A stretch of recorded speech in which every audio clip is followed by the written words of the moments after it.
This is exactly how a pro makes a viral thumbnail and title. In this video, I'm going to be crafting the perfect title, and I'm going to be designing thumbnails from scratch for a channel called Wildlife with Cookie. He's one of my favorite channels, so it's really cool to get to do this. So part 1, I'm going to go through the brief. In part 2, we're going to talk about the title and how to optimize it. In part 3, I'm opening up Photoshop and designing the thumbnails from scratch. And in part 4, we're going to go through the data and we can see how well it performed. All right, let's go through these results. This is why we do this process. This is awesome. Okay, that title and that thumbnail paid off because this is awesome. I'm so happy with this. Let's go through it. If you want to get better at thumbnail design and how to package your ideas on YouTube effectively, then be sure to subscribe. So I messaged him and said, hey, I want to do another vid. And he said, cool, I've got a couple of videos coming up and one might be a challenge for you. Can you help me to improve the title? And yes, I can, using my title formula. And then he also wanted help with the thumbnails. He said the title so far is tracking down animals that should not be in UK waterways. So his channel, by the way, is like wildlife and bird watching content. And most of the time it takes place in the UK. His audience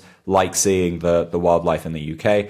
His videos are great, by the way, if you're into that kind of stuff. And he said that, for context, I searched for the zander and signal crayfish, which are two water-based animals that should not be in the UK. So then I had to Google what a zander is because I've never heard that word before. So that's the brief. I need to fix the title and then design the thumbnails. So let's get into it. So I've actually already sent him my titles, but I want to go through the process of how to optimize your title because small wording changes can have an insane impact on your amount of views. The way I go about this is by using my title framework. The people watching this who have taken my course will understand exactly everything that I'm doing because in my course I have this thing called a title maximizer where I basically show how to maximize views with every single component in the title. Basically every component can be broken down and maximized for views, not in like a cringy way where it reads as, you know, an insane title or anything, but just like understanding human psychology and what makes someone want to click, what makes someone not want to click, and then understanding what we can do to maximize views, basically. If you're interested, the course is linked in the description. So his title that he pitched is Tracking Down Animals That Should Not Be in UK Waterways. I'm going to go through the components here that I don't like and what I pitched to fix them. The first bit, tracking down, I like that. That's interesting. That sounds like an exciting adventure. Animals. His channel is about animals. The problem here is these animals, the zander and this crayfish. The term animals just doesn't sound like mysterious enough. I wanted it to sound more mysterious, like he's tracking down this, mysterious thing. And animals doesn't sound mysterious. So I thought, what other words could be used instead? Well, we could use the actual names of the animals that he's looking for in this video. So the zander and what was the other one? The signal crayfish. Not many people on this planet will know what a zander and a signal crayfish is. Or even if they do, not enough people will care to watch a video about them specifically. So we're not going to say hunting down a zander in the title. Not enough people know what a zander is, or even if they do, they're not interesting enough to have that in the title. So for this word, I thought that creatures was the most kind of mysterious and exciting word to choose. The next bit here in the title is that should not be in. That is not, fun. It's not exciting or mysterious or anything. It just sounds kind of like, oh, they shouldn't be here. That's not giving me any emotional response. It's like, oh, they shouldn't be here. So what I did then was actually sit down and research the zander and the signal crayfish. I had to understand because I haven't seen his video or anything. So I had to understand okay, why are they even worth talking about? Because the zander is some fish and the signal crayfish, it's a crayfish. So why are they even worth talking about? So I had to do some research. And basically, in short, zander, they're an aggressive, invasive predator that wipes out native fish and destabilizes ecosystems that makes it illegal in the UK to release or allow them into the wild. And then with the signal crayfish, they destroy riverbanks, outcompete native species, and spread deadly disease. And they are banned from sale, farming, or release in the UK from invasive species laws. So both of them are illegal in the UK. That way, the stakes are just a lot higher. So should not be in the UK. The stakes don't sound that high or it's just not interesting enough. Whereas the creatures are illegal. Okay, well, that sounds pretty interesting. So what we're doing here is we're finding this, it's the same concept. We're not changing the video at all. Like the video is the exact same thing. He goes out and he looks for zanders and then he explains why the zanders are so bad. But all we're trying to do here is fix this wording here to make it sound more clickable. Other words that I wrote down here were destroying, invasive, secretly invading or just invading, unnatural, illegal, creeping, haunting, wrecking, and terrorizing. These are all words for this fish and crayfish that could work in the title. And then the last part of his title was UK waterways. I don't like the term waterways. That's a very technical term. So waterways isn't like a term anyone would just use in like normal language. So I just thought it should be rivers or waters because that's, it's a lot more simplified. One thing that I would recommend when you're writing titles is just think like, could a 10-year-old read this and understand it? Because waterways is just a bit too technical. Obviously, you could understand what waterways is, but that might mean sewage or that might mean pipes or something as well. But rivers or waters is pretty understandable. So if there's anything you're doing to make the title sound more smart or more like technical than it needs to be, probably shy away from doing that. Obviously, this depends on your target audience. If your target audience is 50-year-old lawyers and the videos you're making is for lead generation purposes, then yes, you might want to use some technical language so they can see that, hey, this channel here is going to provide very in-depth knowledge. But in most cases, you probably want to shy away from using industry terms, as I call it, or like technical jargon. So waterways, too fancy. Water, river, much more understandable. Again, if you want my entire title framework, you can get that linked in the description. The way that most people think about writing YouTube titles is either by stealing other people's titles and just using it for themselves, or they don't understand like the psychology behind why someone would want to click. So basically what I did was sit down and spend an unhealthy amount of time trying to learn what makes someone actually want to click, and not by breaking down the tactics that people talk about online, but the components that are used in every single viral video, because there are really just 4 components that make an effective title. And then that extra skill that you want to learn is how to just tweak some wordings in order to get more views out of the same concept. And I go through all of that in my course, again, linked in the description. So now what we've done is optimize the title. And it's the exact same video. Nothing he's doing in the video will change. It's the exact same concept. He's doing the same thing. Everything remains the same. We're just fixing the title to get more views. And we went from tracking down animals that should not be in UK waterways to I tracked down the illegal creatures invading UK rivers. That there is a much more clickable title. And it only took me about 5 minutes to do this exercise, but that change in wording there can do so many more views just because we're optimizing what people actually want to click on. All right, now that we have the title, I tracked down the illegal creatures invading UK rivers, let's get to the next part, which is designing the thumbnails. All right, the first thing when designing a thumbnail is you need to understand what should be in the thumbnail. So you don't want to open up Photoshop and just start throwing random stuff at the wall. You want to first understand, hey, what should actually be in this thumbnail in order for me to convey the idea of this video? That is super important, and it's the thing that most people get wrong. That's why I follow the craft process, which is my thumbnail designing process that I go through every time I design a thumbnail. Normally I do the caveman game, which is the C in my craft process. Fans of this channel, you've seen me do the caveman game a bunch of times. This time I wanted to try something else. What if AI could design the mockups for me? So I opened up ChatGPT and I said, hey, design me a thumbnail 1920 by 1080 pixels. I want it to be in a hand-drawn style. Here are all my rules for thumbnail design, which come from my course. And then I gave it the title of the video and said, design these sketches. So it came up with these designs here. And honestly, I think they are pretty good. And he got back and he said that he liked the 2 that said illegal. And I agree, I thought they were the strongest. So that's always good. It helps when you and the client agree. So now that we have this sketch, aka what should be in the thumbnail, aka playing the caveman game, aka the C in the craft process, now that we have that, we can open up Photoshop or Canva and start designing. All right, I'm just going to clip this here. All right, there we have sketch 1, and here we have sketch 2. Now, these are really low res, but it doesn't matter. I just want to have this in the background. That way, I just know the arrangement of everything for when I'm bringing in all of these different elements. Speaking of, we're going to bring in the first element, which is a photo of Cookie. Now, because Cookie is an absolute legend, he has actually sent me a folder with photos of him, which makes this 20 times easier. You don't have to get like screenshots from a video or anything like that. That will make the job a lot harder. So he sent a bunch, so let's go through them. That's a good one. That's a good one. These are good photos.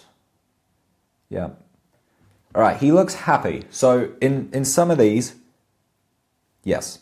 The ones where he looks more confused, like it's a mystery, that's the vibe that I'm going for with this video, because this is illegal creatures invading the UK. So you shouldn't be like, wow, look at that. That's so cool. This should be like a mysterious vibe. He's doing like an investigation, that kind of vibe. So the photos you choose has to match the vibe of the video and the overall message as well that you're trying to convey in the title. So it might seem like I'm overthinking this, but this is a really important part as well when designing a thumbnail. I really like that photo. If you want me to make a video on how to go about creating a folder of a bunch of different photos of you to be used for thumbnails, let me know in the comments. All right, so that's good. No, you shouldn't be happy. That's good. Oh. All right, that's a phenomenal photo. That's such a good photo. This here gives me like Scooby-Doo vibes. You know, this is a Rutto Raggy situation. I want this to feel like a mystery, like he's uncovering some big like information about the illegal creatures. And this here feels like a, detective movie poster, which is the exact vibe that we're going for. That's great. I'm going to have that as well as a third option. This guy is a legend. It makes it so much easier when you have photos like this, especially such high quality photos. All right, this is going to be fun. Let's do this. I love thumbnail design, man. I love it. All right, let's start with this one here. Can't decide if we're going to do the net or not. I haven't seen the video, so I don't know if he catches them in a net or anything. And I don't want to clickbait. All right, let's start this process with cutting them out. We just want him separated from the background. That there, I very much like. That looks good. All right, and then for this one, let's do... Maybe I should have him in the water. One thing I don't like doing when I'm designing thumbnails is flipping a person horizontally. Like, I'll just show you what it looks like. So that's what it looks like now. And if we just flip this horizontally, that doesn't look like him. I don't know why. I don't know why. You can tell when a person has been flipped, but you can't really tell when like a photo, like a river or something has been flipped. So this one here is going to be flipped this way. We'll have him covering like a third of the screen. Rule of thirds, my friends. And then here, mate, this shot here is phenomenal. That's such a good photo. Yeah, I can see this one like in my head right now, and it just looks great in my head. So I just need to make sure it actually looks good when I design it now. All right, so we've got element 1, which is him. Now we want to bring in the next few elements. So the first obvious one here is the river. We need to find photos of rivers. Now, my favorite website, not sponsored or anything, for finding photos is Unsplash and Pexels. They are really good free resources for finding stock photos that you can bring in for thumbnails, completely free, recommend it. But this photo here is pretty good. The main thing that I care about when I'm looking for a photo here is that the actual river looks British. The river just needs to look British because it takes place in Britain. That looks pretty great, I have to say. We can work with that, definitely. This is a great shot. I don't like this tree, so I will be getting rid of this tree here. When you're trying to find photos to use in your thumbnails, you want to ensure that there's not extra information in the thumbnail that isn't necessary. So this tree here isn't providing any context for the video, and it's adding more distractions for my eyes, and it's just making it more difficult for my brain to scan the photo and understand the visual information that's trying to come across. So right now in this thumbnail here, I can see him, but he's a bit more difficult to see just because of this tree here. And that tree isn't providing any context to the story. So what I'm going to want to do is get rid of that tree, just so the thumbnail is more easy to understand at a glance. All right, and then I have this one here. I quite like that. Do I want him in that river? I don't know. Don't know if I love that photo, actually. That's good. We can have him. We can have him in the water there. That looks pretty good. So right now, as you can see, I'm not trying to get the lighting good. I'm not trying to get, any of these like details stuff. All I'm trying to do here is look at this, the sketch that we made in the caveman game, and then see, does this here work with that arrangement? And it does. So let's move on to the next part here. What we're going to do here is get rid of these trees and stuff. Now, if you don't use Photoshop, this is one of those times where Photoshop does come in handy. Obviously, you could just get a different stock photo, but right now I'll say remove tree, add sky, generate. That way I don't have to spend time trying to, remove the tree and all of this stuff. It's a lot of work. I know AI is a touchy subject with thumbnail design, but for stuff like, removing objects and that, I find it very useful. Obviously, it's up to you if you find that okay or not. But there, I think that did a pretty great job. I might actually, you know what? I'm going to even remove these bushes here. Remove bushes, add sky. Anything that makes this more cluttered than it needs to be, just get rid of it. Only put something in the thumbnail if it adds context or adds to the premise of the video. And that bush there just makes it more cluttered. Oh, that looks good. That one's great. Yep. Awesome. We have that one and this one here. There's way too much stuff. I'm just going to say here, add sky. This here didn't do a great job, as you can see. It didn't do great. I'll try it once more. Man, it is just not getting what I want. All right, did not do a good job. I found this photo here of a field. And what I'll do here is ask AI, so where's he? He's there. And I want it to look like that. So I'm going to say here, like that, add a river running through the field. And that looks phenomenal. It's even got the reflection of the trees. That's incredible. Wow, wow, wow. That's just amazing. One thing I want to do here is convey that it takes place in the UK. So the easiest way for me to do that would just be to add the UK skyline in the background here. So I could either, add text and write this is the UK, blah, and arrow.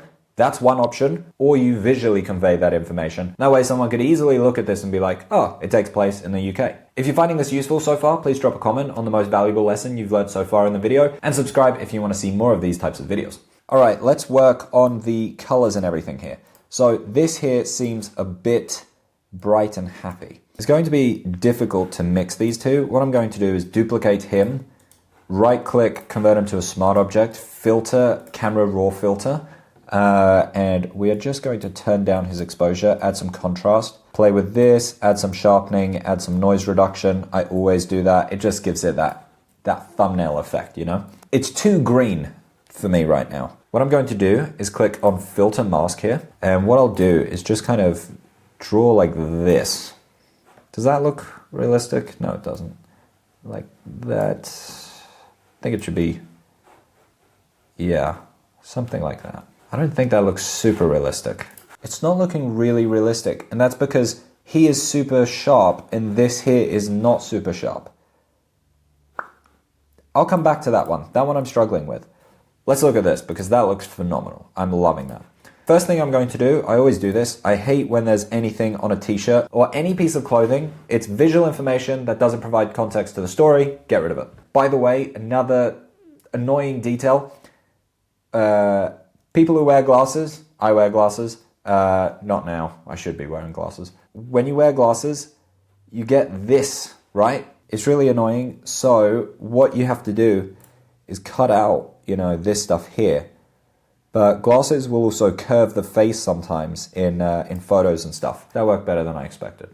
Sometimes it doesn't look great. So that's one thing to bear in mind. If you can, when you're taking photos for thumbnails, take off your glasses. I normally don't wear mine in videos because of the reflection and stuff anyways. Bit of noise reduction, bit of sharpening. Yeah. All right, cool. That looks great. And London skyline. I've been a graphic designer for many years, and having AI in Photoshop and just AI in general, it's crazy to me how much faster designing is. Like, I've saved so much time. That's the worst London skyline I've ever seen. I take back everything I said. Oh, that looks decent.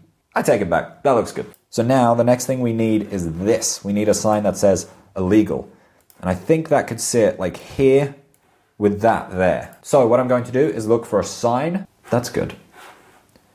That's very good. The fact that it looks so rusty and unclean, I prefer. It makes it look more realistic. I know not everyone follows this rule. I think they try to follow this rule, but maybe they don't do a great job. You want it to look realistic. Some large creators, I find it doesn't look realistic, and sometimes that could be okay, depending on the kind of your target audience. But most of the time, you're trying to convey that, hey, I actually did this thing. So you want to make sure that it looks as realistic as possible. That way someone will think, this person actually did this thing. Now I just want the actual sign post. Can't decide if I want it wooden or metal. It might not even matter, to be honest. That looks good. I might put that in the field, actually. Oh, I like this. I think I might have it angled slightly. Yeah, something like that. The lighting looks slightly wrong here. So the light is coming from over here, but his photo, the lighting is coming from here. So it looks just slightly off, which is annoying. Don't think it's too obvious. I also think I might make him just take up more space. Like that. Yeah. So what I'll do here is click on mask.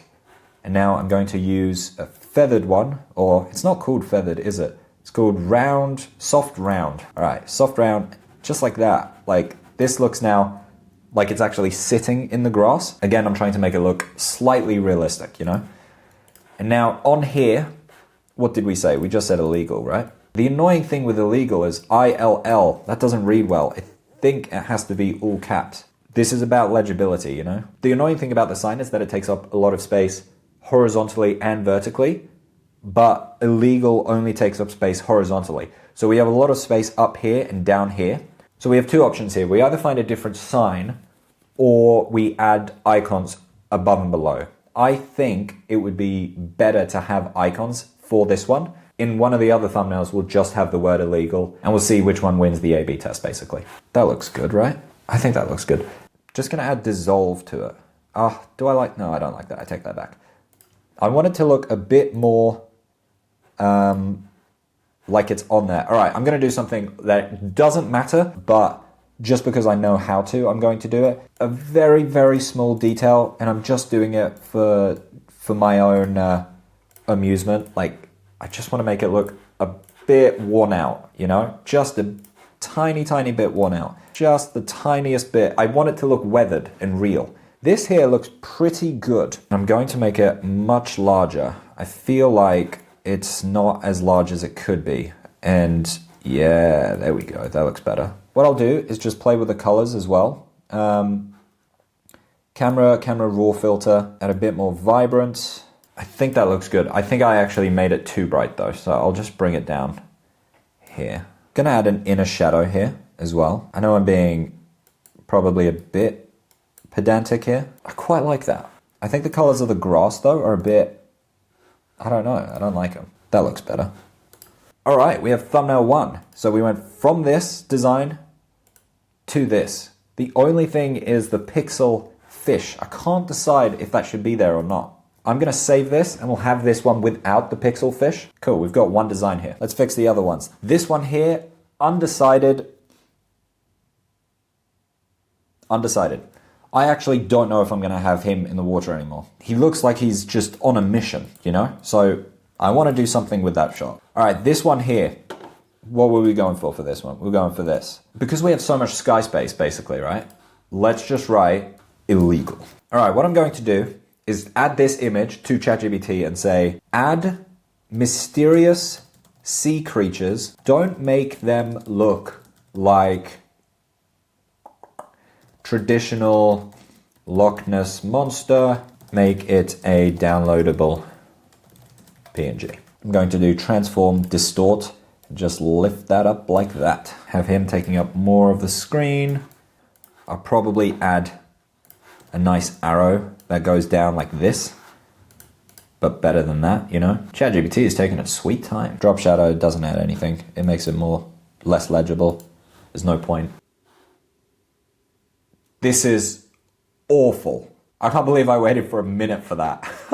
All right, I guess we're doing this manually. All right, so I'm gonna just draw like a mysterious blob. All right, so now I'm going to add to this one, this signpost here. Don't worry, I'm going to add an arrow because you know what they say. It's not a thumbnail nowadays if it doesn't have an arrow in it. I need to find a signpost that's like horizontal. I'll remove the arrow, obviously. I just want like the metal, so it looks, you know, just realistic. Remove the arrow. There we go. And then let's have it like that, I think.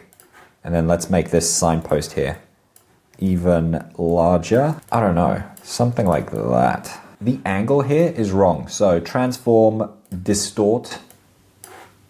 There we go. That looks more correct, right? I think I'll have less space in between the letters like that, yeah. Might actually make this into a yellow sign instead. Fill, color, yellow, add. Or do I do keep out? Maybe keep out instead. I think I might add a bit of, just a tiny bit in the corner here, like that and that, even less, like that. All right, so if we have that sign saying keep out here, I now want an arrow pointing down to the fish. All right, and let's just make the arrow stand out slightly more. There we go. Drop shadow, angle it. All right, here is the end product. I'm just going to slightly tweak this to clean it up, and then we'll send it off to him, and I'll get back to you with the results from the ABC test. All right, before we jump into the data, I wanted to show you the 3 thumbnails that I designed. So we have this one. I'll just make myself smaller. There we go. So we have this one here. I love this one. I think this is just a great design. Then we have this design here, which I'm also really happy about. I think this is a really good thumbnail. It gets a point across to the video and is just, you know, the composition's great. I'm very happy with it. And then lastly, I couldn't make him work in the water. It just didn't look realistic. So instead I just put him in the field here and then put me here. So we understand this is the guy that's going on the journey. This place here is Keep Out. We're in London. He's by a river. So you understand the premise of the video and like, okay, this guy is going on this adventure. So yeah, they're the 3 thumbnails that I sent him. Let's look at the data. Good morning. The video has gone live and Cookie sent me an email with the actual data. Wow. All right, let's go through these results. This is why we do this process. This is awesome. Okay, that title and that thumbnail paid off because this is awesome. I'm so happy with this. Let's go through it. Hello, mate. Video is flying. I've attached the latest video performance as a screen grab, as well as the watch time share for the 3 thumbnails. The video is a 1 of 10. That's why we follow the framework. I'm going to try and play it cool. That's why we follow the framework. And it's 40,000 views ahead of the 2 out of 10 at the same time. That's phenomenal. If you don't know, when you upload a video, basically YouTube Studio ranks how well it's performing compared to your previous 9 videos. So where in this list of 10 is it ranking in terms of performance? It can be a very disheartening thing when it's not doing well. But in cases like this, when you follow my framework, then you get a 1 out of 10. Very happy for him. The thumbnail I thought was going to do the best is actually doing the worst of the 3, but it's close for all of them really. So these stats here are after about 28 hours. All right, so impressions, 427,000 impressions. And of that, we have a CTR of 7.3. Absolutely awesome. I'm very happy with that for a very, very niche video. I mean...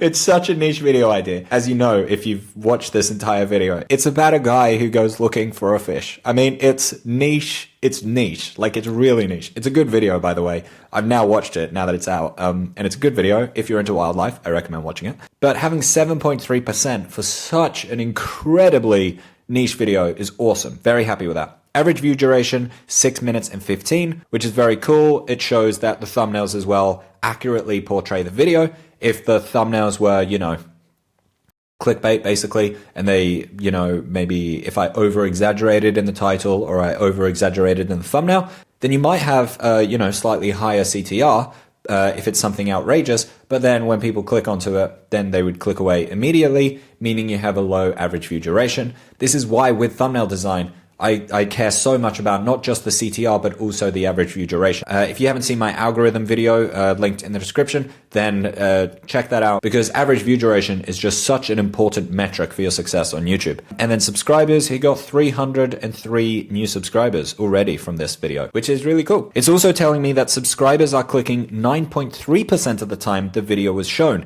in comparison to the usual 6.5 to 7.5%. This is why we use the frameworks, you know? I'm really happy with that. That's awesome, mate. Okay, what a crazy return. If I had 5,000 views after 24 hours, then I would have been very happy. 50,000 is outrageous. Yeah, I mean, again, he's looking for a fish, you know? He's looking for a fish and a crayfish. I love wildlife and bird watching and stuff, so I can say this. It's an incredibly nerdy and, you know, not exciting thing. So 50,000 views this quickly is just a testament, again, of like, use the frameworks, use the process, and you can take this idea that you want to do because you probably have a bunch of video ideas that you want to do, but you just don't know how to package them in a way where it's actually clickable to someone. So something like looking for an incredibly boring looking fish is probably going to be difficult to get views on an idea like that. But if you know the right framework for a title and the right framework for a thumbnail, and then the right process for designing that thumbnail, then, you know, you can get insane results. And then he said, thank you once again. It goes without saying, really, but for the content, you know what you're doing and people need to listen. Haha. Thanks, mate. I'm so happy with these results and I'm so happy for him. Like 7.3% CTR. Yeah, a 1 out of 10 is just awesome. Packaging is so important. It's so important. Hence, that's what my whole channel and course and everything is about. It's just so underrated. And even though every single person says, oh, packaging is the most important thing, no one still fully understands how important it is. And the cool thing is you can take, whatever video idea you have, and you can just package it differently. And that will have a tremendous impact on the amount of views that it's going to get. You can do the exact same thing. So whatever you're planning on doing, you can do that exact same thing, but you will just present it differently in the thumbnail and the title. And that way you can get, 10x the views. Like in this case, normally after 24 hours, he has 5,000 views and now he has 50,000 views. And it's a 10x in results for, quite frankly, not that much effort because, you just follow a step-by-step process and you follow a checklist. So it's not that much more work to dramatically increase the amount of views you're getting. So if you want your next video to be a 1 out of 10, you really need to nail the packaging of your video. So if you want my entire packaging playbook, then you can get it linked in the description. This includes my title masterclass, my thumbnail masterclass, and my full 5-step thumbnail design process. You get all of these in the bundle and a bunch of other resources as well. It works for any niche. It works for entertainment or education. Every single viral video that I've seen have these components in the thumbnail. It's linked in the description. You can also click there to check out some of my portfolio and some testimonials as well. Packaging is the most important thing for your success on YouTube. And as you saw in this video, it just takes these small tweaks of really understanding the psychology of why someone clicks. And if you can optimize those components, then you can take whatever idea you have and make it clickable. Again, it's linked in the description. If you want to see another thumbnail that I designed for him in a previous video, then click on this video here. In that video, you can see once again how I go through my process. Thanks for watching, and I'll see you in that video.